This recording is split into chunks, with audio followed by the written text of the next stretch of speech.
Alright, so I've got 1/2 scored.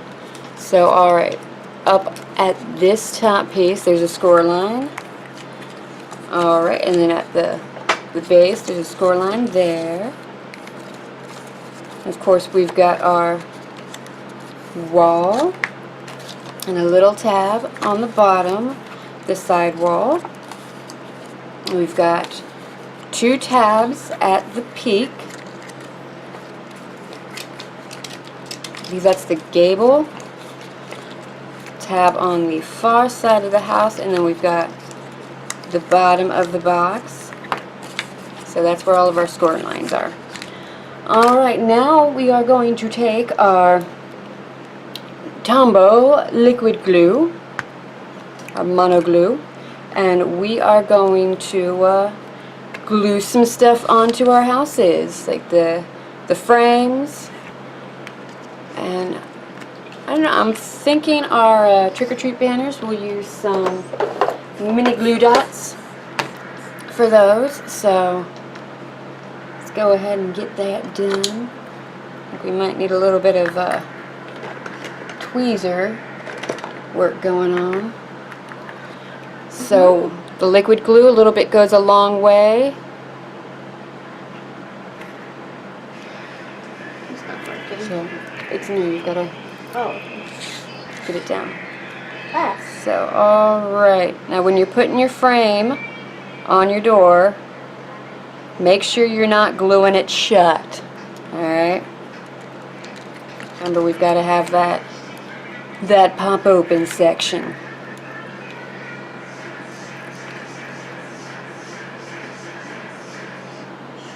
Alright, when I'm using this, I tend to just kind of like put a little bit and then almost use the very end as a tool to just spread the glue around so I don't end up with too much. This is a good glue, so yeah, it's really going to hold your stuff on. And you want to work at kind of minimizing how much of the glue is going to come out the edges, because that also means it's going to take that much longer to dry. And this is liquid, so if you get too much going, it can start to bleed your ink a little bit. Of course, you have to get an awful lot for that to happen. But, you know, then you're also getting glue smooched all over your hands too. So that's usually not a whole lot of fun. Alright, trick-or-treat banner. Pop on a mini glue dot. You can also, you know, cut a dimensional in half and pop it up with that. My hands are all glued up. They're all glued up? Yeah. Alright, here's a paper towel for now, and then you can clean up with the, you know, I'm going to wait to put this on until it's all together, because I'm not quite sure where I'm going to want that, so I'm just going to set that aside for now. Alright, you're all glued up. Alright, and also remember to put your cap back on your liquid glue, because it will start to dry. Alright, now we're going to take our tear and tape and we're going to put it on all of the tabs. So both peaks, this side bit, and this bottom bit here. Oop, I don't think I kept scoring that one. Alright. So we will probably be fast forwarding this section.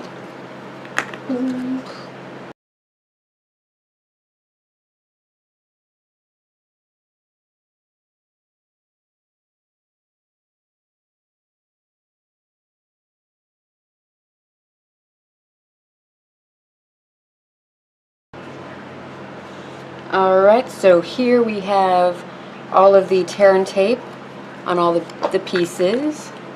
So we've got Ethan's and everything. Alright, I'm going to give these to him. Go ahead and start taking the paper backing off. I go ahead and take it off of everything. So, you know, once you get on a roll with taking off the paper backing, it just goes really easy. Alright, now you can see that it's, well, you might be able to see, it's kind of going over the end of the tab a little bit. You can just take your adhesive and just kind of like fold it back on itself so it's all on that one tab. Alright, and this might be another one of those, you know, most difficult parts of this whole project, getting the paper backing off of your adhesive. Usually if you burnish everything down really well, then it pops off a lot easier without taking the adhesive off the paper. But that's just a general rule of thumb. You could also use your fast fuse for this if you wanted to. I just thought the tear and tape would be good. I don't get to use my tear and tape a whole lot, and I kind of wanted to. What's fast fuse? It's like the snail runner, so it's really quick. It's, to a certain extent, it's like adhesive like this, but it's it doesn't have the paper backing on it, so it can go a lot faster.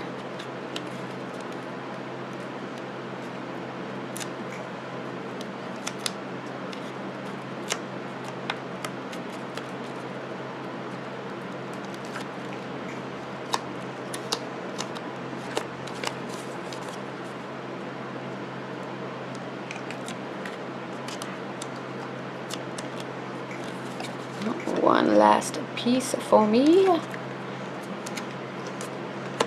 I'm already done with all that. Alright. Okay, our first step, we're going to join our walls together. So we're going to line up the tab here, and we're going to glue it to the back of like the front portion of the house. So keep in mind where your score tab is here and your roof tab is here. You're going to line it up and stick it on.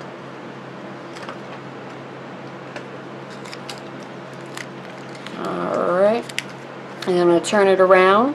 Now since I'm working on a silicone mat, I'm not worried about my tear and tape sticking. If you're not working on a silicone mat, maybe take the paper backing off of it little bit by little bit so you don't have to worry about the adhesive going on. Alright, so I've got it all on the back. I'm going to fold over the front and I'm going to fold over the back, and these two should line up pretty nicely. Alright, and then we have the main box portion.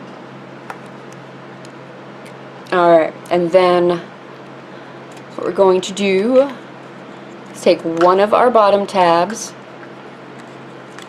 and we're going to stick on one of our bottom bits. Then we're going to fold in the other tab and we're going to stick that on too. You know what? I'm going to put a little extra adhesive like right there. I'm just going to use a little glue dot. Alright, so when you're putting this together at home, yeah, I would say just put a little extra like piece of tear and tape on one of those bottom bits. Wait, never mind. Never mind, I thought there was a problem. So there you go. See, I got that little corner, that little glue dot. I'm just going to stick it on. But yeah, when you're doing this at home, this bottom piece here, put another piece of tear and tape right along that, and that'll really secure it. So alright, that's the bottom. If you were going to use this as a treat box, well, first of all, you probably, you know, might not want to do this unless you're going to put your treats in a cellophane bag, goodie bag, which would be a good idea. Put it in the goodie bag and then, you know, pop it in. And that way, you know, you don't have to worry about it falling out or just like rattling around in there. So put that in before you put the roof on. Alright, so we're going to bend over our tabs on one side.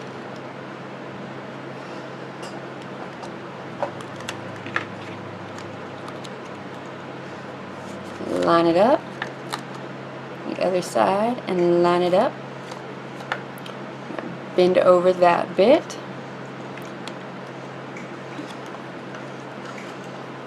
Alright, and get our tabs, other tabs, all lined up.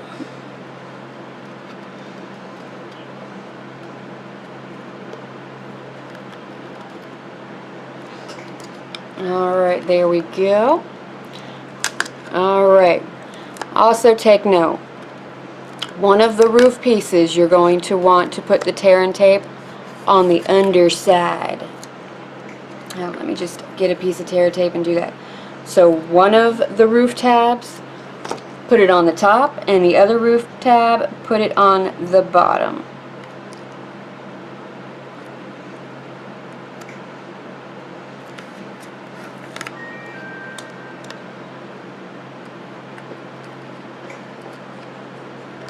Alright, so there's that. I'm just going to fold that bit over and give it a little squeeze. Alright, so there is the walls of our house together. Oh, isn't that so cute? Alright, and now it's time to lay on our shingle pieces. So here's Ethan's box. He needs a little glue dot on the bottom of his too. Again, you know, make sure you've got, you know, one of these side bits all full of adhesive. Oh, there we are. Alright, I'm just gonna square up the house a little bit. Alright, this is where it,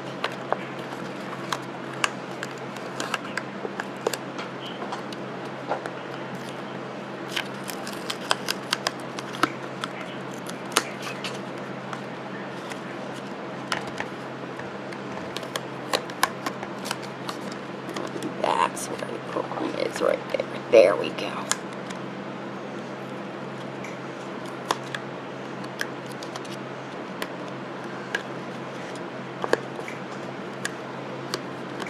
You know what, with Ethan's, let's try to do this. Put these two peaks together at the top.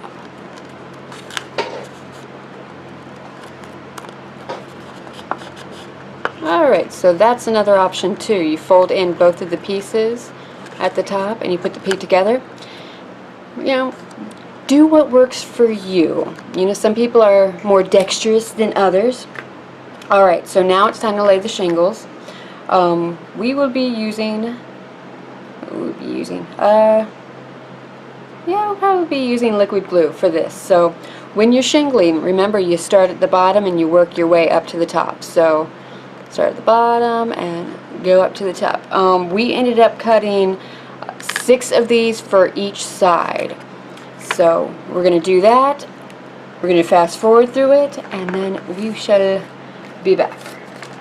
Yeah, wait, I'll do that.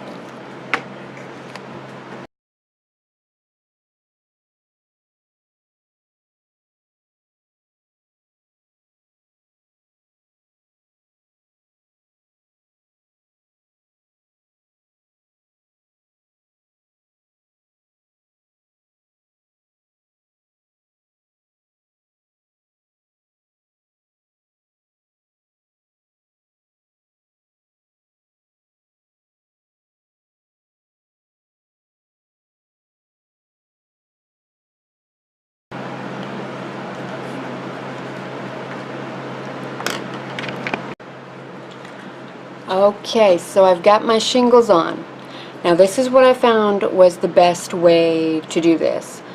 Put the glue all over your roof bit and then put the shingles over top of that. That worked out better than trying to put on each individual one and then kind of like hold it in place for a little bit, in a couple seconds, and then move on to your next bit. It's still, you know, it's kind of, with the liquid glue, it's going to like move around on you a little bit. I think using like fast fuse would probably be a better choice, or your snail adhesive. Like just, you know, run that along, pop it on, and then you know it's not going anywhere. Oh, alright. I have got my banner. So I think that I'm kind of wanting to pop this up right over the door. I'm going to go ahead, pop that there. Alright, then I've got my little Casper. You know what, let's put a little Wink of Stella on Casper. This Casper should, you know, shimmer a little bit. Alright. There's our Wink of Stella Casper. Let's see, how are we going to do this? Alright, I think I want him coming out the window, maybe?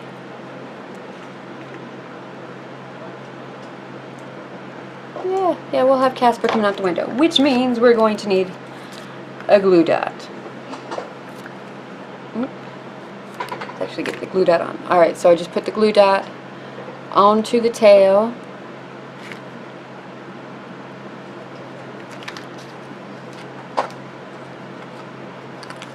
Yeah, alright, I'm going to bend up the tail a little bit so we can get this on the inside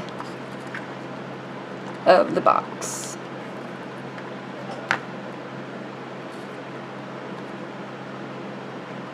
Alright, so I'm just pushing that tail onto the inside wall.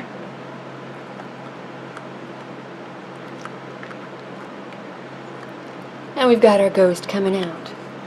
And now I've got some of the little bats. I think I'm going to put a bat just like right up at the roof peak. And I'm just going to use some of the liquid glue for this.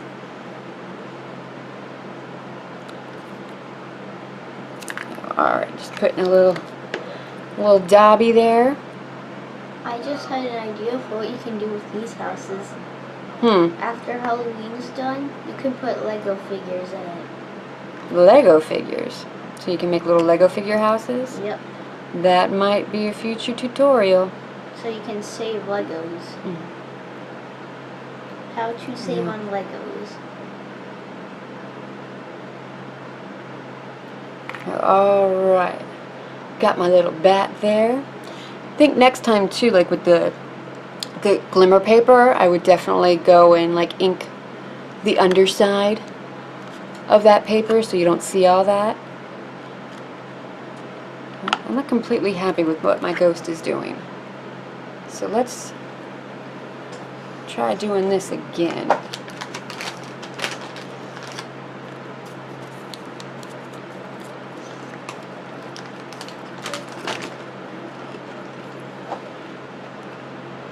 Alright.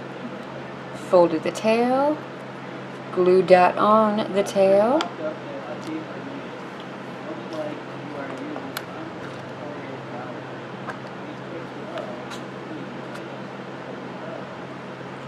Alright, just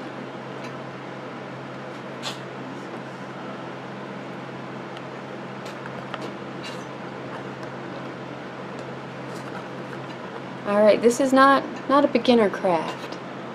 Gotta have some crafting ability in order to do this. Alright, so there's my finished Halloween haunted house box. I love the pumpkin pie glimmer paper. Like, I just think that if you're gonna do any sort of Halloween craft, you need this in your life. The box, it was fun to make, and I think the more I make, the easier it's going to be. And I do plan on making quite a few for all the different seasons. Alright, and here is Ethan's box. Definitely got that haunted house sort of thing going on. And then the inside is all black with and look at that. some sort of things. That's kind of cool. This Not is... picking up in the camera, but... Yeah, it is. It is? Yeah, this is, you know, another wonderful, you know, thing about having the double-sided paper.